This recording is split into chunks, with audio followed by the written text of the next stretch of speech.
trying to get this right. Hey guys, Turok here. And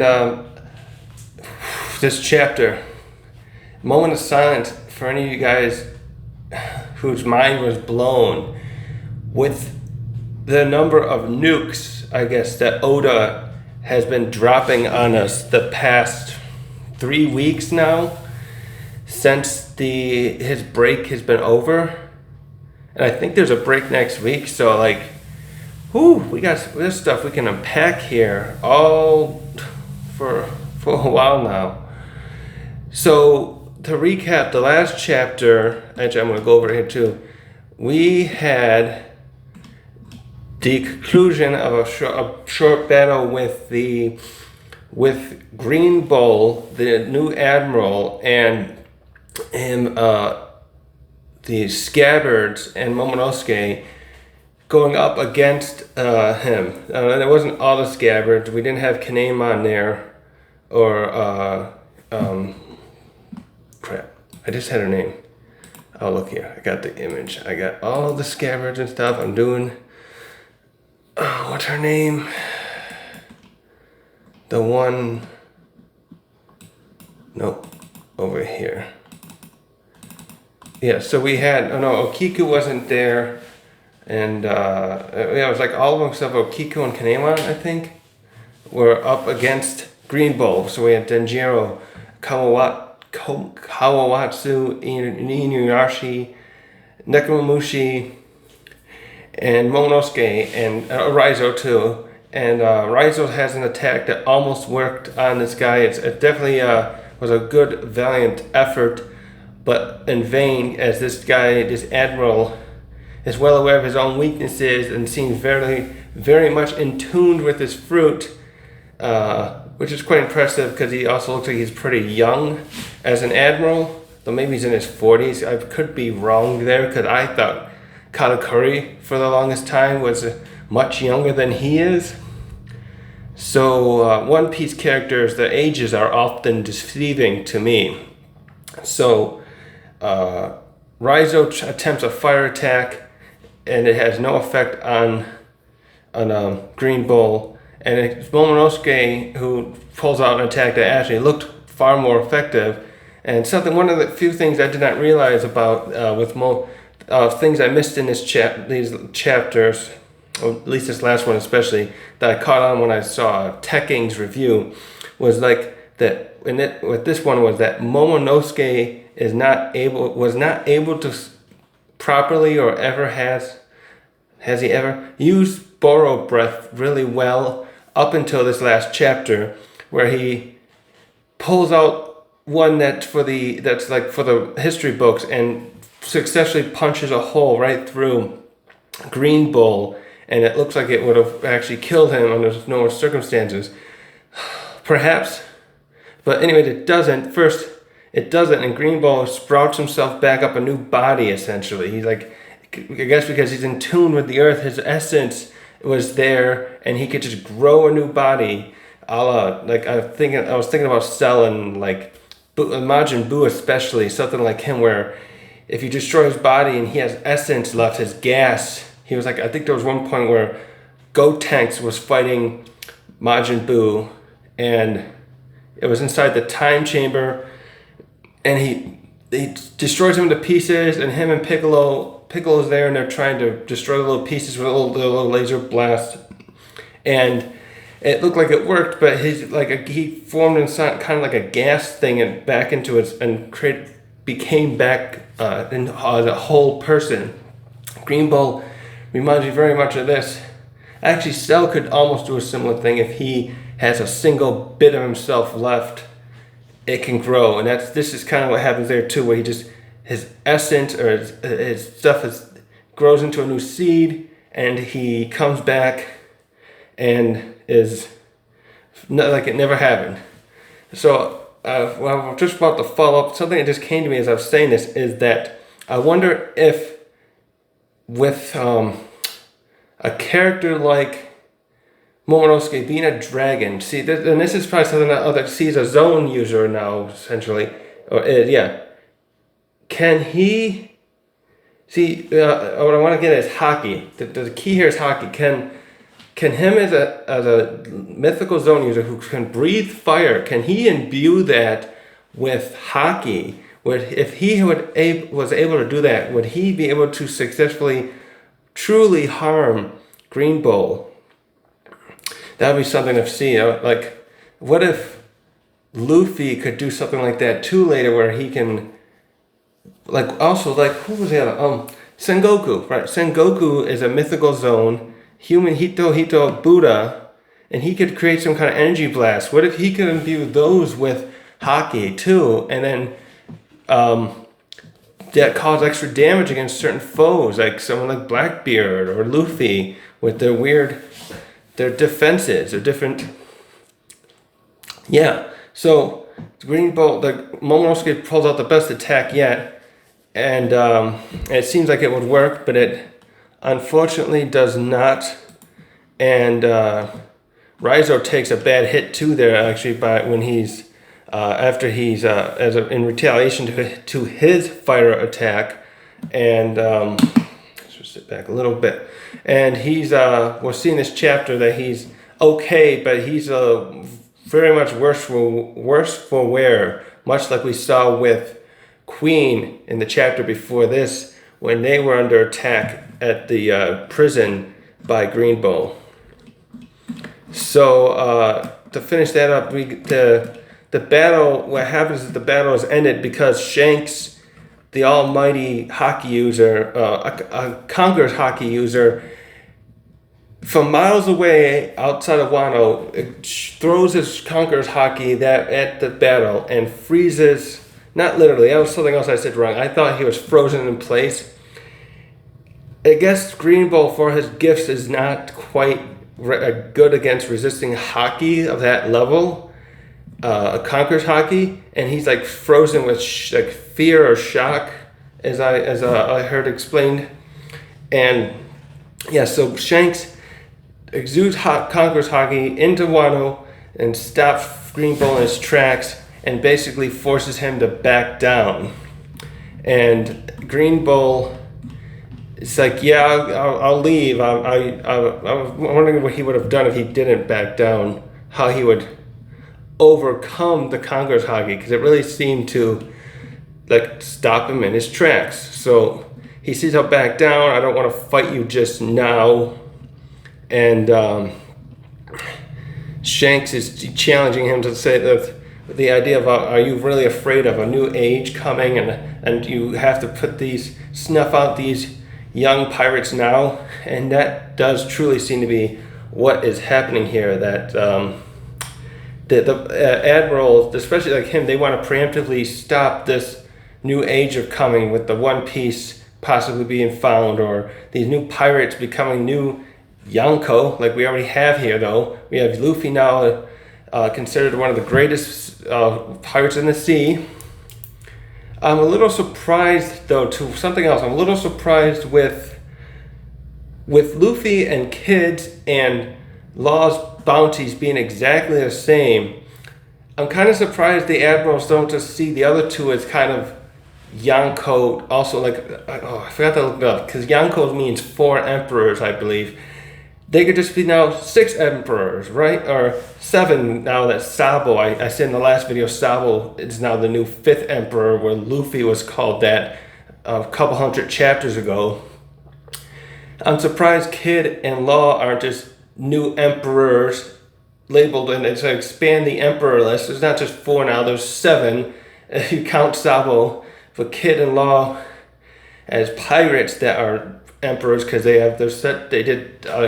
They took down another Yonko themselves and raised their status to the eyes of the world and the Marines. So it's so yeah, these new pirates are coming up and becoming troublesome to the Marines, and Green Bull wants to stop them right now.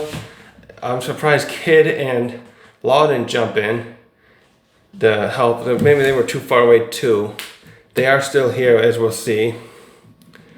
And so, that's right, Yamato was there at the battle too, but Momonosuke ordered her to stand down. He wants to be able to fight for himself. Right here. just deal with it. And we find out that Luffy and Zoro and Sanji were actually right there all along watching the fight, and they would have jumped in if they had to. They're skilled enough to see what was going on. I guess I keep forgetting they all got like observation haki too, so they can sense things. I gotta remind myself how much observation haki is more than just. I just think about it with terms of how Usopp used it to help, like he can see, it kind of acts like in lieu of like a telescopes with his sniper abilities. And I think about it with how Luffy used it against Katakuri, how he learned, and Katakuri used it too, and Luffy learned from that, how they use it to predict moves in the heat of battle.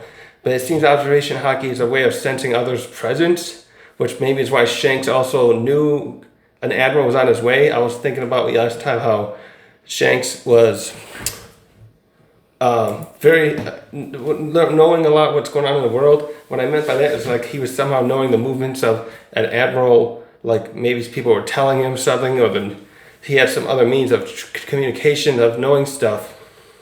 But he probably just had his observation haki spread out like a spider web, literally around in the oceans or the part he's in, and he can sense an admiral who was flying overhead to Wano and take out the new generation. So very impressive stuff that observation haki can do. I wonder if that can be used in the future too, to be a kind of power sensing thing like the characters in can learn in Dragon Ball Z. And so that fight is concluded with that. And so and the other big thing from last time is we learned more about Wano from Kazuki Senior here. And he takes Law and Robin. That's right, Law. I just asked where Law was. Law was down in the basement. Of course, he wasn't part of the fight. Law is down with Robin, and they both follow Kazuki Senior down to the staircase miles supposedly underneath the Wano, and we find out that the Wano we know is a new Wano that is probably miles above, and that old Wano has been flooded.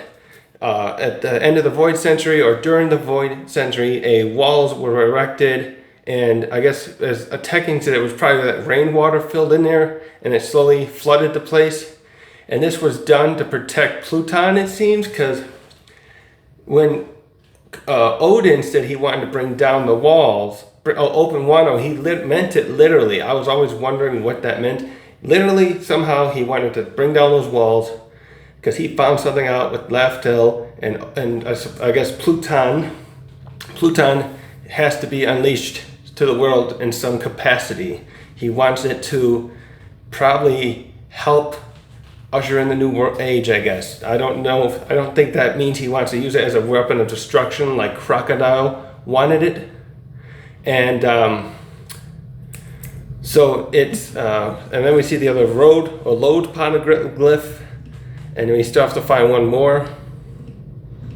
So Wano is under. There's an old architecture of Wano that's underwater, similar to that they have now. So for some reason, the old Wano shoguns said, "Oh, we gotta put up a wall," probably for some kind of safety, I guess. Maybe because the war was still going on that caused during the Void Century, Joy Boy and maybe they were trying to keep themselves safe. Or actually, no. If Pluton was used during the Void Century War, these walls must have been erected afterward. If they're that big, I wonder if like Pluton is just so much bigger than like we've been perceiving like a battleship, and that wall's going around and miles around because Pluton's maybe a couple miles long. God, that would be a scary thing then. Really would put to shame anything else. Though not a few miles, maybe a few miles long, like the Zunisha length. I'm thinking like, look how big Zunisha is and how he carries a whole nation on his body.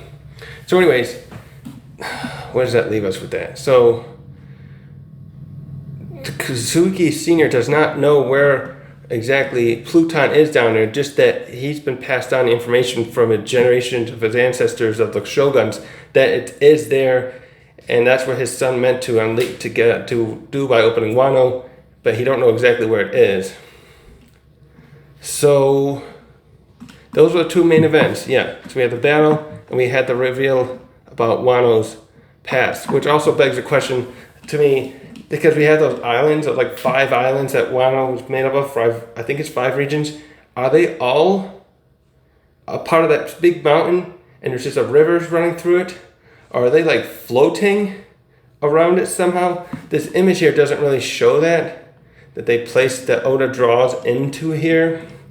It looks like it's just, yeah, it looks like Wano's all one big thing. But also there's a little divot where Onigashima is supposed to be alongside it, part of the main land mass. But I still wonder if that means the other areas are just river, all that big area, and it's all just a canals or rivers. Because there was that theory, there was the idea of teching, I think, was spreading around, or not spreading around. He talked about that. I thought was interesting that the oars may have brought Wano together like that, and now it doesn't look like that is what happened. But maybe oars helped erect the wall somehow. Maybe the bigger versions of oars, like Zunisha style, that could, or Zunisha could do it. Maybe Zunisha, if they were more like him, they could just pull up. How would they make those walls though? Tekken was talking about the guy using the Pika's fruit. Was that his name? Anyways, lots to think about with that. So, yeah, and then the other Straw Hats and others, and some of the other pirates weren't even aware of what's going on. We had Killer, and it shows Beppo, and others were all just partying still while this happened. So they probably... So let's go to the next chapter. Let's just get started now. Mouse up, roll up. Shoot, taking forever. So, 10:55, 56. I mean, this will load. And there's some brief stuff in here showing Shanks' daughter again before the chapter starts. I'll have to go over that later. I'm not sure what's going on with that. I'm not really interested in One Piece movies. This one looks like it might be interesting just because it gives more to Shanks' background. So maybe it has some actual information, I guess, because the other ones always seem to be self-contained stories that don't provide much to the main story. So that's why I don't really have an interest in them. So we begin the next chapter. Wait, who's this other person that got harmed by... So there's someone else here that got harmed by... That's not Queen, is it? So the others are around in a sick bay area at the castle. The scabbards. And we've Kinemon's here too. Now he's upset that he wasn't part of the battle to help. And it looks like no, is that Okiku, right? Is there too. No.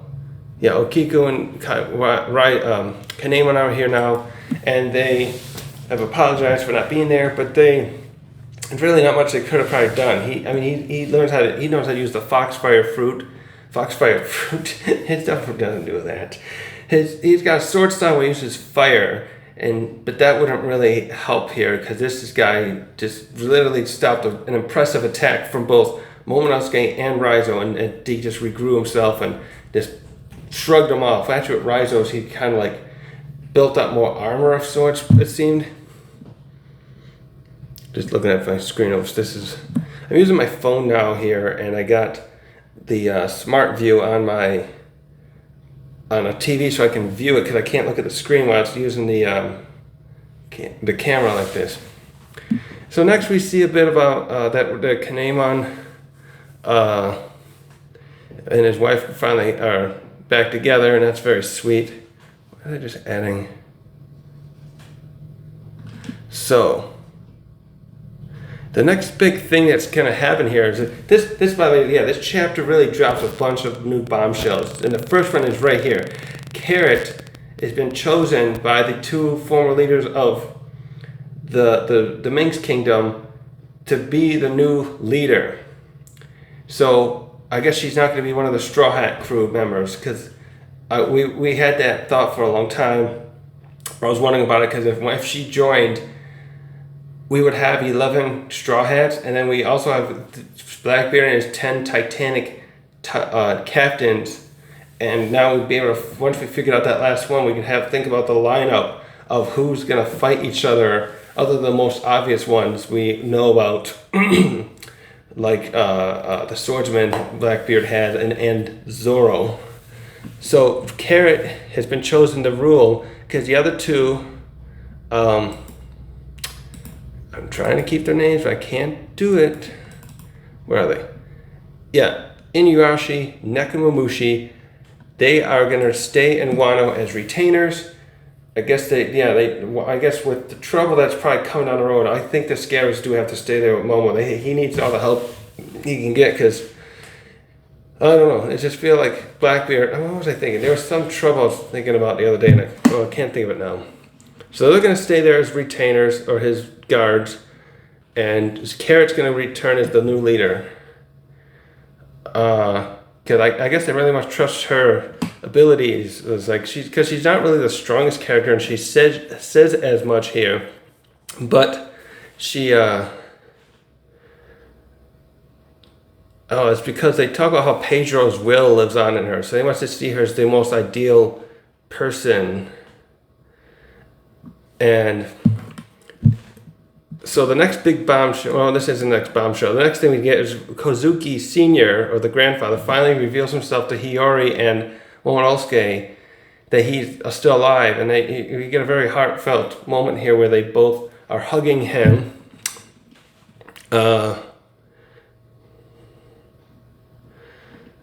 Hiyori's crying her eyes out again, and he is too, even.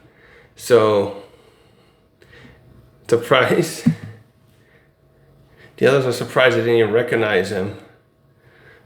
That mask really worked, I guess. And he doesn't want them to explain that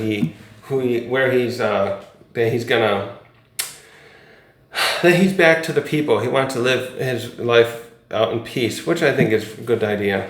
Here's the next big thing that happens here. We have the Straw Hats talking about what they just learned from what Nico just learned about Pluton being there. Frankie, of course, knowing much more about anyone else. Actually, if Pluton is here too, this brings up another thing I had thought about. Down here, down. I had always thought that Pluton maybe didn't exist anymore, and that Frankie would have to rebuild it. That even though he destroyed the blueprints, someone like him probably could rememorize them himself. Maybe he glanced at them, because he was protecting them for years, right? I don't think his friend, his brother, whatever, had them for long. He gave them to Frankie, so Frankie probably read these things out of curiosity, like a professional curiosity, and would want to know what it's like, and probably then also understands the danger of it and why he destroyed it, the blueprint, so that CP9 would not get it. But with the stuff that's happening here, and what Odin said too, I was thinking like that Frankie would end up rebuilding Pluton, that maybe it's not in good shape anymore, but if it's been sitting underneath an island for 800 years, that he'd have to build a new one, and it'd have to be something they used in the final battle. Like Luffy has a fleet now. He has Orlumbus, was that his name? Who had a fleet, and then them and the other there's I can't remember this guy's name right now. There's other captains that he made friends with in Dressrosa, all pledged themselves to him, but I really think that kind of fleet will pale in comparison both to the Navy, obviously, and probably to Blackbeard's fleet as well. And Big Mom still has a big fleet out there, so if there's a sea battles coming up, and they have to protect Laughdale or something, they're going to need Pluton, and Frankie would probably have to build it. So,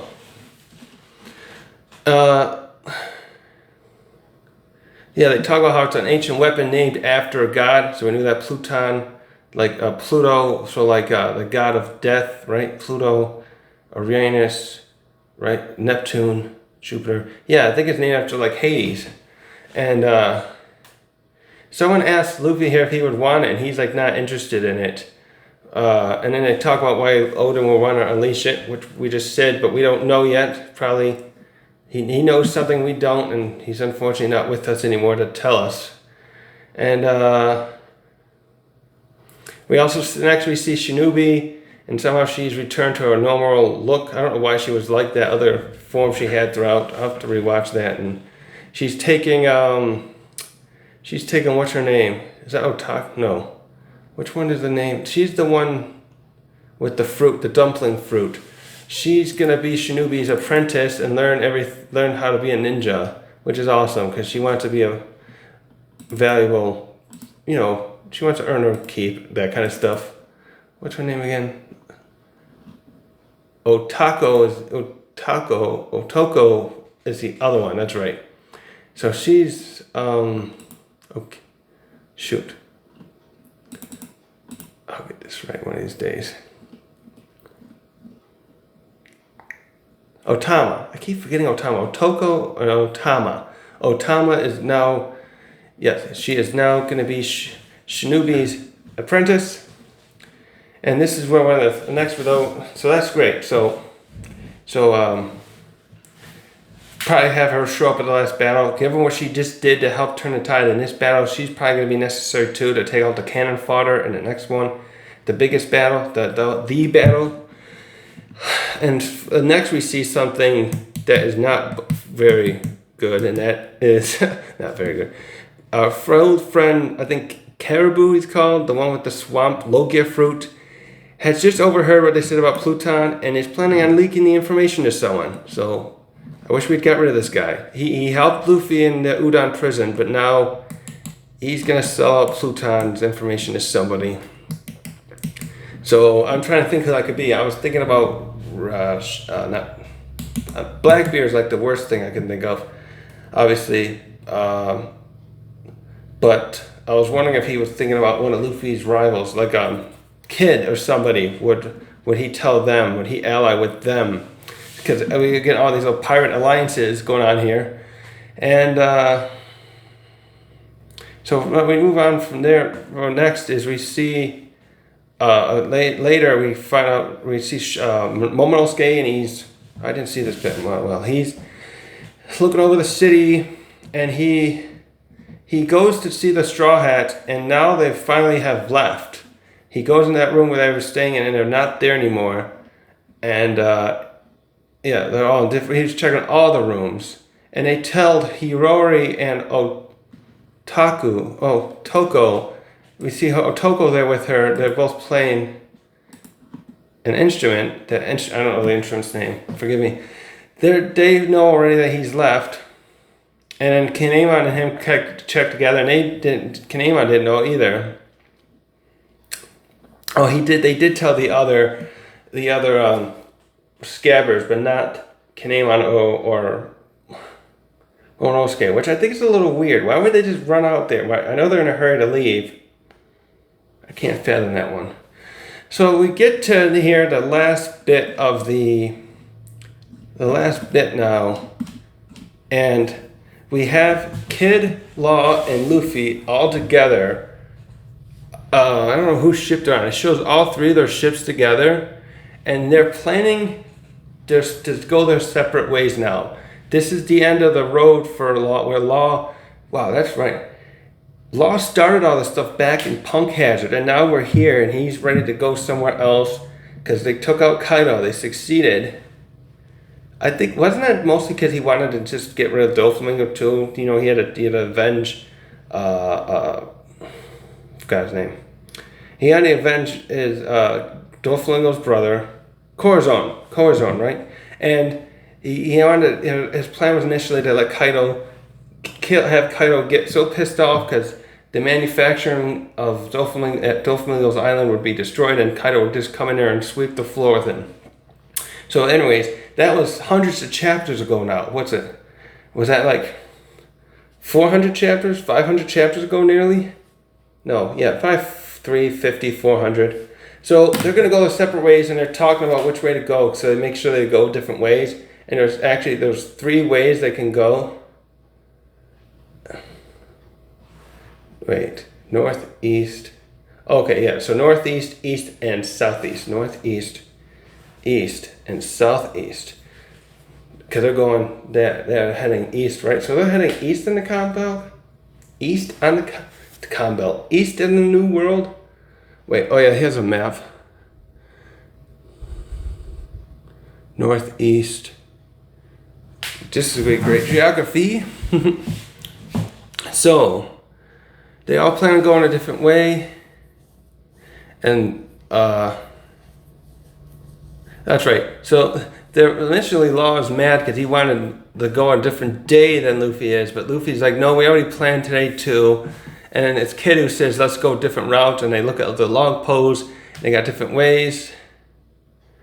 And it looks like Kid and Luffy have both picked the same way. This is funny here. We get this scene where they're all sitting together, and they just look like they're brothers. And Law looks like the one who's like the more mature one, very obvious. And he's pissed. He's pissed at having to be stuck there with the other two who are squabbling because they want to do the same thing. It's like, guys, really? And he's like, I'm so done with this. And so he picks a different way.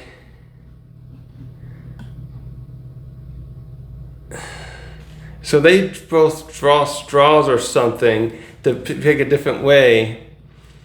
And because they both picked this, yeah, Kid and Luffy picked the same direction. And they just, yeah, they're fighting here. And it's like I said, they're like, not look, Kid brothers. Luffy's even sticking his tongue out. And it's like saying, I'm the emperor. I'll choose. I should have the say on where I can go first. And Kid's pissed off, probably more so because he wasn't chosen as the emperor. I'm surprised he didn't still try to kill Luffy like he did the last time. So he's... So I think it looks like Law will be going to the northeast, and the other two will just be drawn. Yeah, so the other two drew some kind of thing there, and it looks like Kid's gonna get the east way. So then Luffy's got to go to the southeast. So now we actually have a direction he's heading away from Wano. And now, get ready for this, guys. This is the big part now. We find out, remember we got Buggy now as the new emperor. The last bit here, we finally get, this is the biggest bomb we got since, I think, for me, since Pluton just showed up in the last chapter, or now showed up. We know where it is.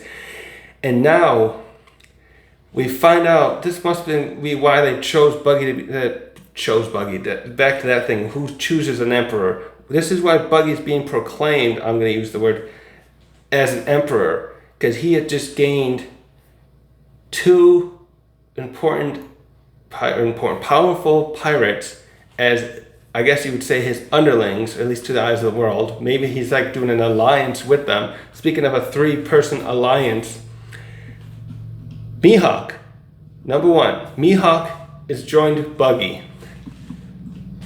That one, I would not have been expected, but maybe Mihawk is just looking for some sort of protection in some ways, though he doesn't really need it. He can crush anything he wants with that. He can take out, he travels in a tiny boat to get around. I mean, even Ace did that too, which was pretty impressive because he's nowhere near as powerful as Mihawk, but Mihawk goes around in his little dinghy ship and he can cut anything down. And he's joined Buggy. So what can he gain from that other than protection? I'm kind of thinking. I'm sure there's something else there, but for the life of me, I can't think of it right now. This other one is even more surprising, but it brings up some things I'm thinking about, some idea. It makes more sense in some ways. Crocodile is joined Buggy. We get a poster thing. Buggy, the bombastic clown, cross guild. And that's right. And so the Straw Hats see this. Zoro, of course, is surprised Mihawk would join someone. And yeah, so Law even says that's why he's definitely would be a worthy new emperor. He's got commanding them.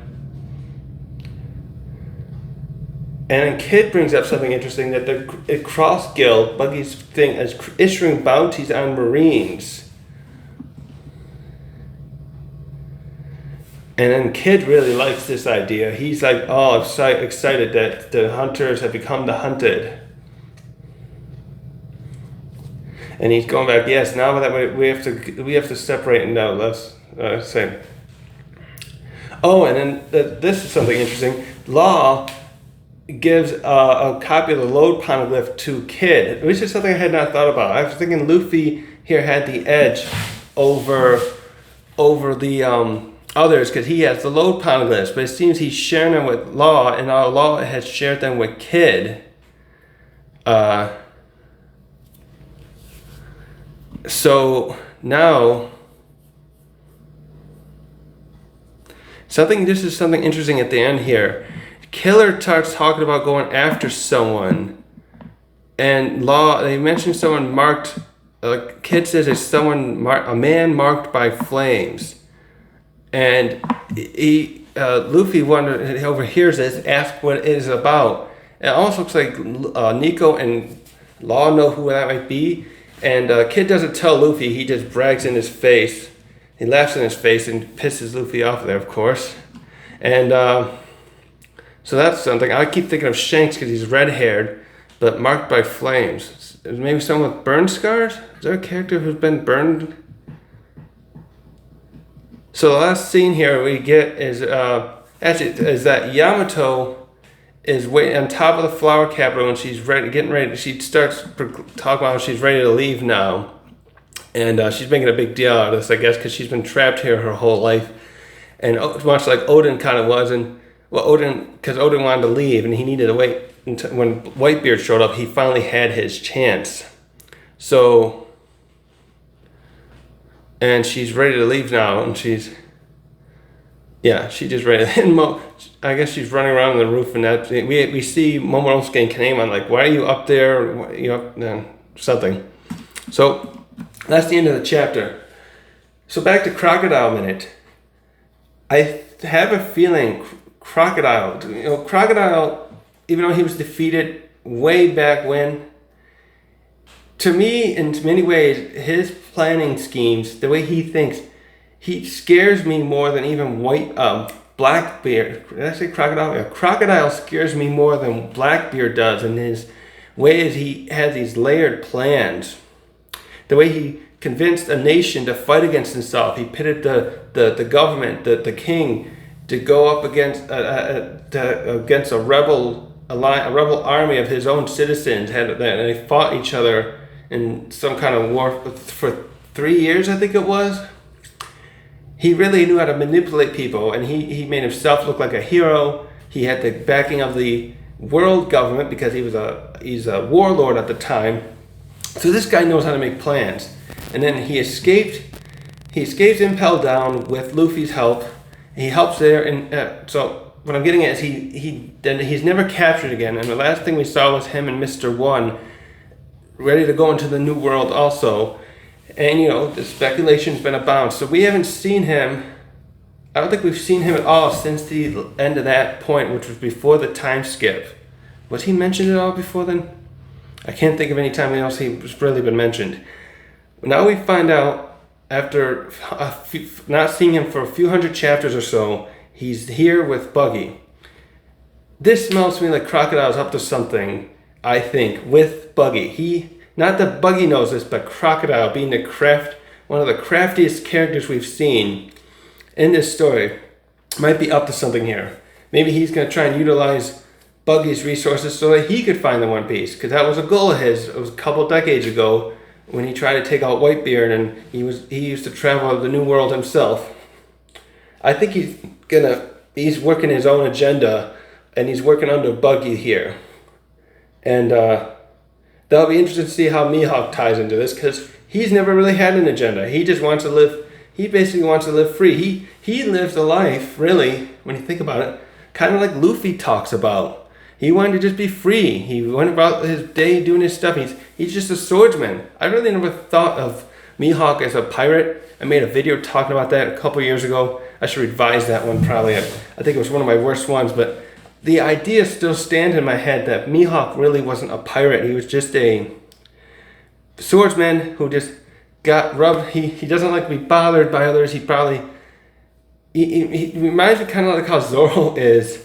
Remember the back at Sabaody, Zoro almost cut down one of the world nobles just because the guy was, I forgot what happened, the situation that made him do that, but Mihawk seems like a guy who just would be a little bit like that, where he just goes around, gets in trouble somehow, and he just ended up, which is kind of funny because he's very level-headed and he doesn't seem prone to emotion and he doesn't seem to drink too much like Zoro does, but he came in notoriety somehow, obviously other than being a swordsman, which is funny. I wonder how Fujitora got notoriety too, because he was drafted into the Marines as he's a swordsman with a powerful devil fruit, and we got Mihawk, who's a powerful swordsman who must have been considered a pirate.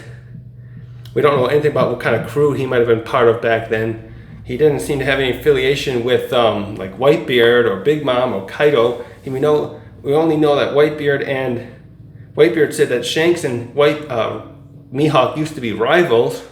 So he probably, I don't never thought of him really as a pirate, but he joined back to the freedom. He joined was invited into the warlords, and he took that up, but he never did much with that. He wasn't like Crocodile or Doflamingo or Moria, who were trying to use that affiliation with the world government to further an agenda. He only lived out on this island, this haunted island, which I wonder if that was like his family home or something.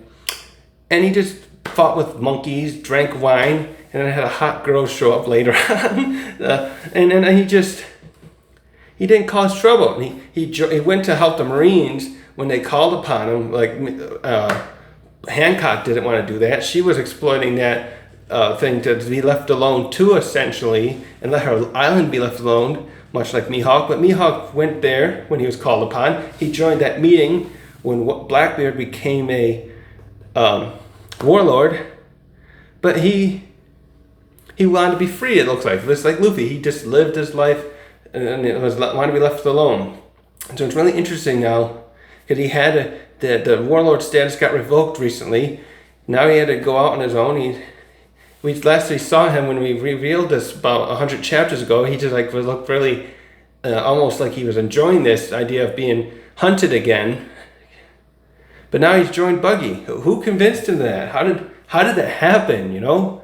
That would be something to find out. Hopefully the next chapter reveals a little bit of that. It was great to find out this bit now, but it opens so many more questions. Holy shit, I've been going on for a while longer than I thought. So this chapter is really something. We got like 4 or 5 great things going on. We got the worst or bad thing is Caribou. I think that's his name. Is going to tell someone. Hopefully it is not Blackbeard. Though anyone he badly might tell. I don't know who you would tell. Gotcha. Carrot is going to be the new leader of the Minx tribe. And I forgot there was a cover page too. They got the cover page where the escaping brothers of Sabo and the others that helped that got them out. They're being confronted by Katakuri and Oven as they're trying to get away. So Katakuri must have recovered well enough by now too that he. So I don't know if that's enough. If 4 or 5, was it 4? Yeah, 5 only with Sanji. 4 against 2 is going to be a fight where they can escape Wano, or not Wano, that Totland. And yeah, something's going on with Buggy. He's going to go after Marines apparently. Wonder whose idea that was. That certainly wouldn't be his idea. And then the Kid Coyotes are going to go after somebody. So I don't know. I'm going to just end this here. I'm going to go see Tekking's video because I think that just came out. See what he thinks about that. And yeah, have a nice day.